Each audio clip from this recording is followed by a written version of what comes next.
What makes a good sequel? In developing a sequel, you must take what works and try to develop it further, while also fixing the criticisms of the predecessor. Now, does Tears of the Kingdom follow all these criterias? Well, obviously I would know, considering it took me a year to beat this game, which I can explain. In this video, I will be comparing the games Breath of the Wild and Tears of the Kingdom, comparing and contrasting to see which one was the overall better game. I hope you enjoy the video.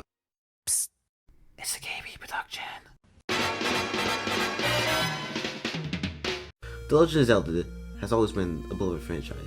Developed and published by Nintendo, it has been going on for well around 40 years. It is going on stronger than ever, but it wasn't always like this. Well before the days of Breath of the Wild and Tears of the Kingdom, there was a moment in time, and our community saw it. November 21st, 1998, The Legend of Zelda Ocarina of Time released and became the highest selling game at that time. Players loved it. They loved the world, the story, the villain, everything. Some, to this day, still argue that it's the best Zelda game ever, which I disagree with, but the point is, the game did so well, it was so well received, that it was going to be difficult to top this. And so, what did they do? They did it again, but with the same engine. And then they did it again, but more edgy. And then again, but with better graphics. The Ocarina of Time formula had become a staple for modern Zelda, and players just began getting bored of it. This became apparent with the release of Skyward Sword. At release, many players were unsure, and the quote, "stupid ass motion controls" ran rampant, as well as the hand-holding.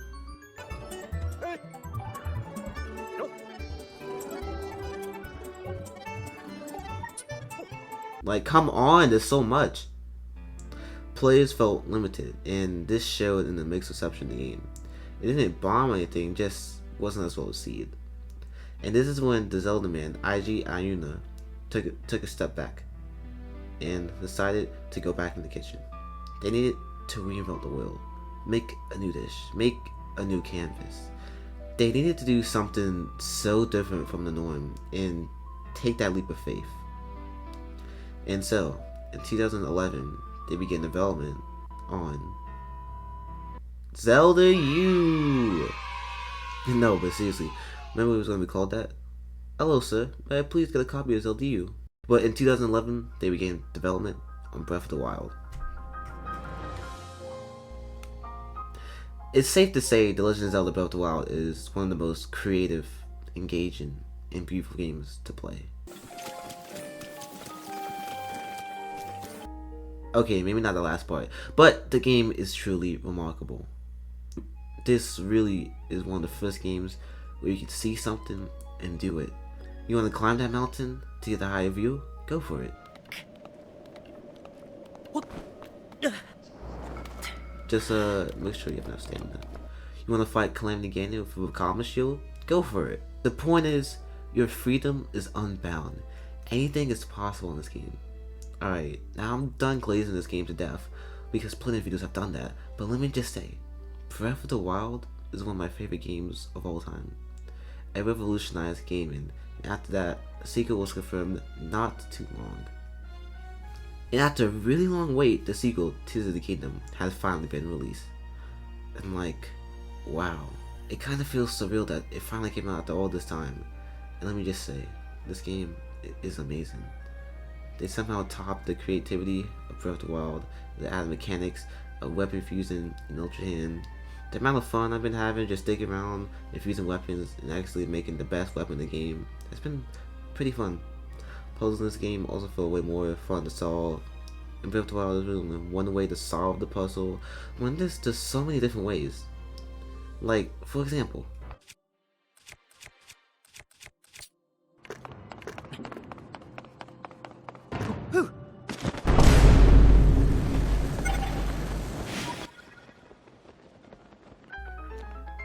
yes, I may be cheating, but it worked. This game took an already great engine and base and completely blew it out of the water. However, well, it is an amazing game. It lacks in departments Breath of the Wild excels in, and vice versa can be said about Tears of the Kingdom. So, it's about time to stop yapping and go over both games.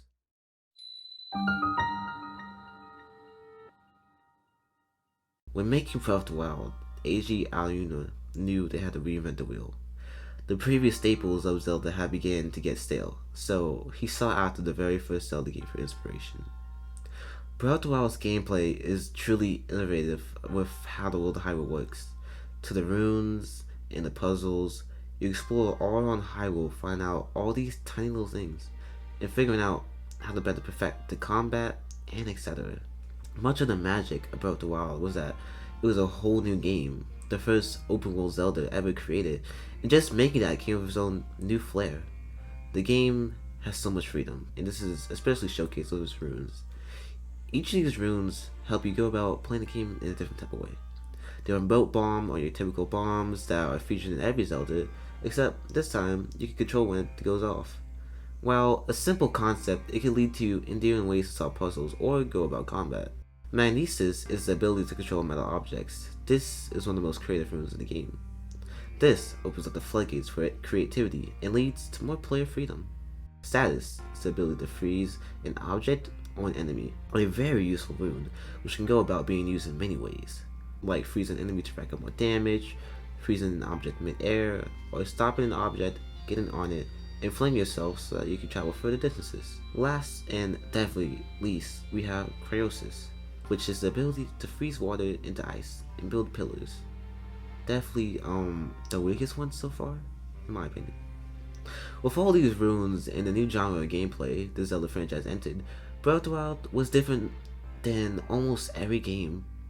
It was both a sandbox and an open world. It had its own unique choice that set itself apart for better or for worse. This was the first in the franchise to introduce weapon durability. Whenever you gain a weapon, after a certain number of hits, it would just break into two like glass. This will force you to innovate and get other weapons or get creative mid-fight. Personally, I didn't find this feature that bad. I'd say it spices up gameplay constantly and leads you to have to think outside the box. However, I will say, because of this, I didn't have much of an incentive to engage in combat, unless I really had to. I spent all this time getting strong weapons and they just break in 2 hits from a really strong enemy. I mean, it's refreshing to have a switch on my weapon, but it can get really fucking annoying. In general, the system is 1 foot in and 1 foot out. One of the mixed new additions, I'd say. A much better one, I'd say, is the champion abilities. In Breath of the Wild, after finishing one of the divine beasts, you get the ability of the champion. These differ from Mipha's Grace, which heals you from any death and replenish you with extra hearts, to Rivali's Gale, which will gust a wind under you, making climb the mountain so much easier. Rivali's Gale, you are my sunshine. As well as Daruk's Protection, which is a shield, and Urbosa's Fury, which strikes down lightning when you charge up with your own attack. These abilities are extremely useful and easy to use. Everything they introduced in this game was phenomenal and truly the pinnacle of game development. So, does Tears of the Kingdom one up its predecessor? Yes. Tears of the Kingdom does everything better. There's so much to do, but let me take a step back. As a sequel to Breath of the Wild, it reuses assets in order to slim down development time. Now, many, including myself, will worry if this would just be DLC, just put into a full game, but no. This is most definitely its own standalone game. First and foremost, they've added more things to the mainland of Hyrule. There are caves hidden around the land, little shits of core that have been split up from each other, alongside changes to iconic locations from the previous game. But it doesn't just stop there. In Tears of the Kingdom, they introduce the new addition, Sky Islands. This is where the game begins at, actually, as you fight constructs and figure out the new controls of the game. But below the skies lie the depths. The depths are the underground world of Hyrule, with gloom in many places that can take away your hearts and make it so you can't heal yourself. It's full of much harder enemies, but much better gear. And while these new additions are indeed amazing, I feel they lack a lot of content. For example, the biggest Sky Island you see is the very first one. Talk about a fucking opener. Now, there are amazing dungeons that take place in the sky, which are phenomenal, but besides the first island and the dungeons, the rest have cooler things on them, but for the most part, there just aren't a lot of them. And the ones they do have are neat, but they don't have too much on them to really do things on. For the devs, they're fun aside from being fucking blind, but lack so much variety that you can just get stuck roaming for hours and feel like you made no progress. It lacks diversity, so a lot of your time you'll be in the mainland of Hyrule, which I'm just glad they added a good amount of new content to not make it feel like it's repeating. Aside from the map, we have key features from Breath of the Wild returning. First and foremost, weapon durability. Weapon durability returns! Isn't that wonderful? However, it's not so bad. With the new runes, which I will get into soon, we have the ability to fuse materials to weapons. If your weapon is about to break, just combine the material to it. It both adds durability and adds damage to your weapon as well. The amount of possibilities with this fusion mechanic is endless. See, with my earlier point of wanting to avoid combat in Breath of the Wild, it's still a thing, but there's much more of an incentive to fight enemies. See, there's a loop. You get a weapon, you see a cool new enemy, you fight enemy, and kill him. Now you get the horns! You can fuse them to your weapons. These horns are much better to hard the enemy you fight. So if you want stronger weapons, well, you better put on your big boy pants and go after harder enemies. The game actually rewards you for engaging in combat. It's like we all wanted this. As you venture throughout Hyrule, you'll do the main quest and go to the temples. After you finish the temples, you once again get an ability just like Breath of the Wild. Almost like this game is a sequel. They are called Sage abilities. While you did the temples, you had your own little friend helping you out, and you called to them to use a special ability. Once you go your separate ways, you get a spirit that follows you. I actually really like this feature. At first. See, there are 4 temples in this game, and each of them add onto your abilities. So you can go from having one little bug to follow you, to around 4 and even 5. This is a janky mess, since, let's say, I want to pick something up in the overworld. Oh boy, I hit a sage ability. Ah, now I hit another sage ability. Ah, I still want my object. Oh, I hit another one. It's even worse when I need a certain sage ability because they can just run off in the overworld and I'm just left waiting back for them. Because it's like, the moment I actually want to use the ability, a certain one, the one I need just runs off. Like, Cylon, get the fuck back here. Did anyone playtest this? Because who let this shit slide? It could genuinely be infuriating sometimes. And last but not least, the runes. They're so awesome and so cool. I can make a tank, or a car, or a hover bike, or a penis. This is truly the pinnacle of Zelda. The abilities alone are so creative and innovative that I'm amazed they were able to develop things like this on 2015 hardware. Ascend is a very useful feature for traveling throughout the world. All these features in the game just improve the overall gameplay experience over Breath of the Wild for the most part. Nintendo will truly in their bag while making this game.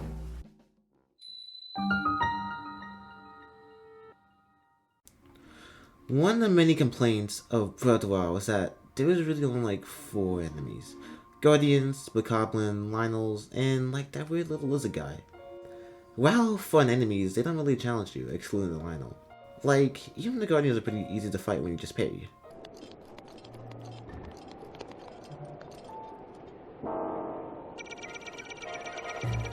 Except for when they fucking gang up on you.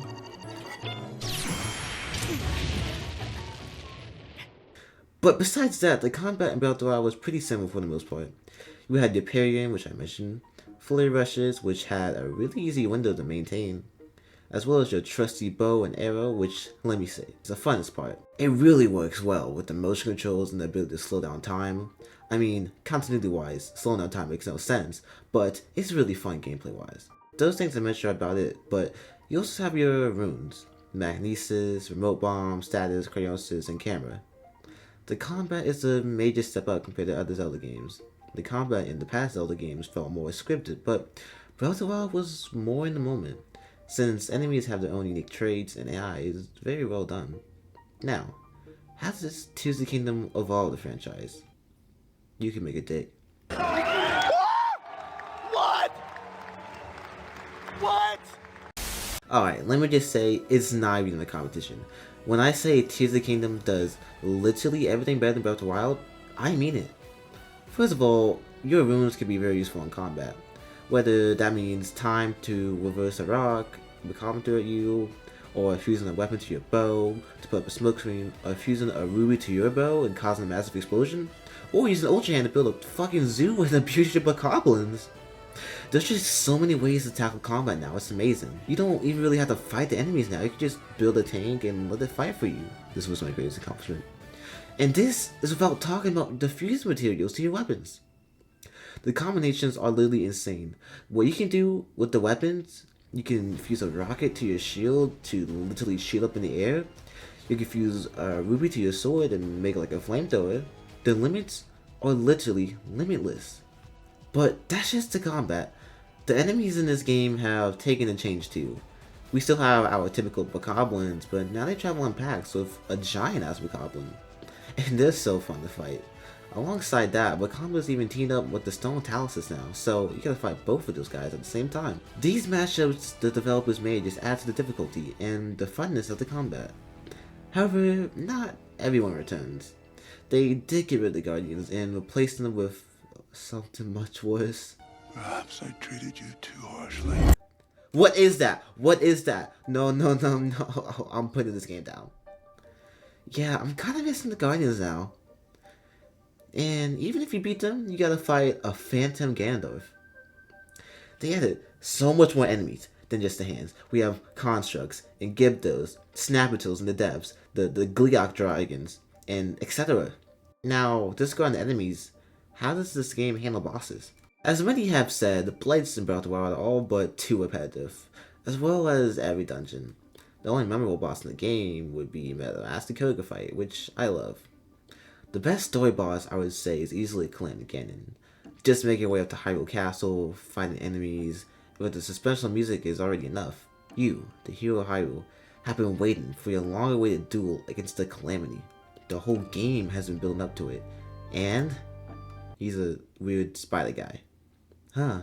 He may not have the coolest design, but his boss fight is pretty fun. It's a mix of everything you fought up until now. Guardian lasers, fireballs, windmills, shit, he even gets Daruk's protection midway through. It's an engaging boss fight for the most part until it ends. Then we kinda get to a more lamer one, the Dark Beast Ganon. But we already know it sucks. My point is that the bosses of Breath of the Wild, while good, could be greatly expanded upon. And how does Tears of the Kingdom expand on this? So much variety. Each temple in this game has a different and unique boss with excellent design. Some can range to a demonic eye-giving beast to a little squid. And unlike Breath of the Wild, they all have their own unique movesets as well. Tears of the Kingdom also has one of the best final bosses I've seen in video games. However, I'll get to that in my next topic. But Tears of the Kingdom basically just tops everything the original Breath of the Wild did, which I didn't even know was possible.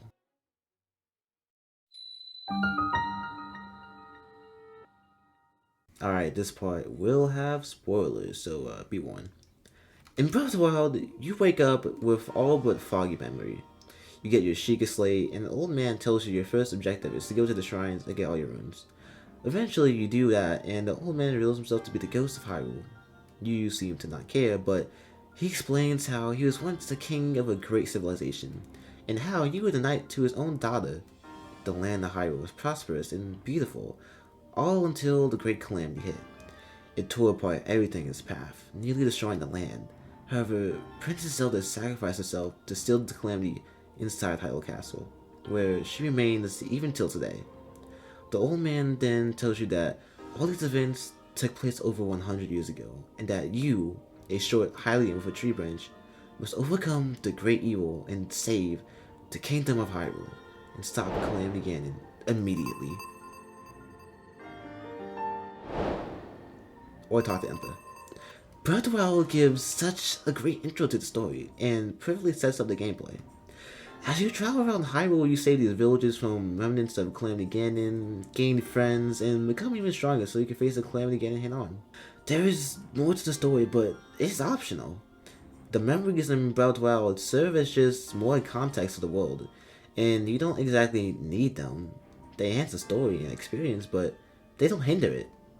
Well, the story of Breath of the Wild is simple. For an open world game, it works pretty well, I would say. Now, how does Tears of the Kingdom goes about the story? Oh my god. So, in Tears of the Kingdom, it opens right into the action. Princess Zelda and Link are doing research underground Hyrule Castle. As they travel through the castle, they sense a deep evil. they followed through more and discovered the sealed Demon King Ganondorf. Yeah, he doesn't look so hot. However, even though he's a dried up sock, he attacks them, breaks the Master Sword, and wounds Link's hand, and separates Link and Zelda. You awake again on a floating sky island and go around doing shrines. Again. And you realize your decrepit hand is actually the hand of the first ghost of Hyrule, Varu. After completing the shrines, you visit the Temple of Time and place the Master Sword into the hands of Zelda, and call to find Purah. She tells you to look for Zelda around these 4 regions, the same ones you visited in Breath of the Wild, and that they might help you. So you travel around doing all these temples, you finish them. Did any of these give you clues on how to find Zelda? No, but you see the same cutscene like 4 times. When that time comes, a noble swordsman named Link will oppose him. But Link will need help. Lend him your power. Your fire. The Goron's mastery of fire. In that moment, the duty of the Goron people was clear. I'd like nothing more than to smash the Demon King. Huh? I swear. As a note, this was like a content that we did from Breath of the Wild with these 4 regions and all these phenomenons. This is the exact reason why it took me a year to finish this game. We've done this before already in a whole previously established game. If this is a sequel, build upon it and do something different. Don't just repeat the same things again. Sorry, that's just had to get that out. So, after all this, she goes to Purah and then she's like, oh wait, I just saw Zelda in Hyrule Castle. Go there right now. So you run over there, find her, and go in for a big old smooch. But it wasn't Zelda. The whole time, it was Ganondorf. And you fight off his phantoms. You report this to Purah and she's like, damn, that is crazy. I guess we have to get the Master Sword now. So you go off to find the Master Sword and you realize that the sword was replenished by Zelda. And she has sacrificed her body in order to replenish it. It's awfully sad. But now you have it, and now you can beat Ganondorf. So if you just do the game straightforward and do no memories, you are going to be very confused. In Breath of the Wild, the memories were for further characterization, and understanding more Princess Zelda and Hyrule. They were neat memories, but weren't anything to lose sleep over if you missed them. Heck, I didn't even get all the memories. However, in Tears of the Kingdom, these are very essential. Like, if you don't do these, you will have no fucking clue what's going on. And the worst part about this is if you don't use a guide, you will get the story in different bits and pieces. At times, even spoiling yourself. I remember I was nearby a tier, so I went to it and I got spoiled for Sonia's death. When I only had a few memories. So, what exactly goes on in these memories? So, Zelda time traveled to the past and she's like, oi bro, I ought to get back to Hyrule! And Rory and Sonai are like, yeah. But they can't get her there immediately, so she just kind of chills with them. Then Ganon pulls up and he's like, hey guys, I'm evil and I want to tear your kingdom. And they're like, oh no! And Ganon kills Sonia and takes her to the kingdom. Then they all fight in the end and Wario steals them away. And then Zelda goes recruiting all the stages and turns herself into a dragon. Funniest shit I've ever seen. And at the end, while it is a very interesting narrative and only makes you playing the game even more enjoyable because it adds further context, it is kind of confusing. So the reason we beat Ganondorf is because Zelda time traveled and interacted with all the past people, but was there ever a timeline where she didn't do this? Was the main Hyrule story always like that? Was Zelda a dragon for so long that she ended up time traveling back? Or did she just age a shit ton? How did they even send the Master Sword back in time? I don't know, this whole time travel mumble jumbo humbo kind of makes my brain hurt a bit, but it isn't the most complicated thing to follow. Also, Calamity Ganon is a byproduct of Red Ganon because he was still an issue, or are they like 2 separate beings? I don't know what's going on, as well as that they never acknowledged the events of Breath of the Wild. The shrines are seemingly gone, as well as the Sheikah technology, and the game just acts like Breath of the Wild is an act you never want to talk about. While the narrative is simple, it's more confusing and just isn't as good since it's required. Well, I do think the overall integrity of the story is amazing. Just in the context of the game, it kind of fell flat. If it was happening in real time as you do these events and get these memories, it would have been so much better. But you just end up getting random scattered cutscenes all over the map. Overall, I think they have a pretty bare-bones story, but I much prefer Breath of the Wild due to its catering to its own gameplay and the simplicity it comes with.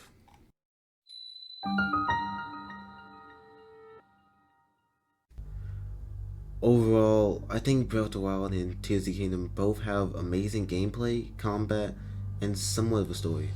I would be one to say they both have some qualities over each other, but which one is better than the other? Well, it's easily Tears of the Kingdom. This game adds so many quality of life changes and enhances the gameplay so much that it smashes Breath of the Wild's original vision out the water. It's a real sequel to Breath of the Wild in every way except story-wise, which is kind of a shame to see. And I'm not just talking about Tears of the Kingdom's main story, but how the two games connect, which is hardly anything than a few lines of dialogue. Tears of the Kingdom could really be the perfect game if they tied the two games together and improved the overall story. It's like they're eventually mentioning Breath of the Wild at all like it's the Black Plague, like how the Shrines, Sheikah Tower, and Divine Beast, they never mention them. Where did they go? And I may be stupid, but is Calamity getting related to the same Ganondorf, or is it something completely different? In Breath of the Wild, the Calamity has been around for 10,000 years, at least. Because of this conflict, they founded the Guardians and other Sheikah technology to defeat Calamity Ganon the next time it comes around. All of this is gone in Tears of the Kingdom. It's like it never existed. They don't acknowledge the one event that ruined the world only a few years ago. When Tears of the Kingdom was coming out, all I wanted was further elaboration on the lore and the story. I said to a friend I don't talk to anymore that if the game just expanded on the story or had a better one, it could be a masterpiece. It's a wonderful piece of media to come out, and it is impressive in what it adds, but I don't feel the same magic I did with Breath of the Wild. The frustrating part about this whole game is that there's so much good in it. The gameplay is spectacular, and all the neat little things they added. There's so much that works that if they just tried harder on the game's narrative and not have the same repeat formula about the Wild, it could be so much better. In this thumbnail I said how to not make a sequel, and yeah, because this isn't a good one. Obviously it adds about the Wild, but a majority of it is doubling down. Keeping weapon durability, keeping the same 4 regions formula, keeping the same champion abilities, but with the descendants, and keeping how the story is expressed with memories. The game is so similar yet so different at times, and this is where they failed. However, I still love this game to death, and for me, it's one of my favorite games of all time. I can complain all I want about continuity or the 4 fucking regions, but I have over 100 hours in this game. If I didn't enjoy it, I wouldn't be playing it. I wouldn't be making this video. This isn't a video where I said Tears of the Kingdom broke me or ruined gaming. No, it has its flaws, but I still think it's an amazing game when it works. The final boss still gets me smiling ear to ear when I play it. I guess what I'm trying to say is that Tears of the Kingdom is a good game, but not a good sequel. Hell, what even is a sequel? The definition is a word that continues the story or develops the theme of an earlier one. That won't make you laugh. There is no continuing of a story. But everything is so good that I can't hate the game. It's flawed, but I still think it's an amazing game. It will always be one of my favorite games. To anyone who made it to the end, thank you. This video has took me over a year to make. I've been doing it on and off, as you can probably tell due to how quaint the script is at times. I was 16 when I first wrote this, and now I am almost 18. When I first played Breath of the Wild for the first time in 2018, it mesmerized me, and quickly became one of my favorite games of all time. And Tears of the Kingdom has also become one of my favorite games. This is just an excuse to talk about it, so thank you for watching, and please subscribe if you want.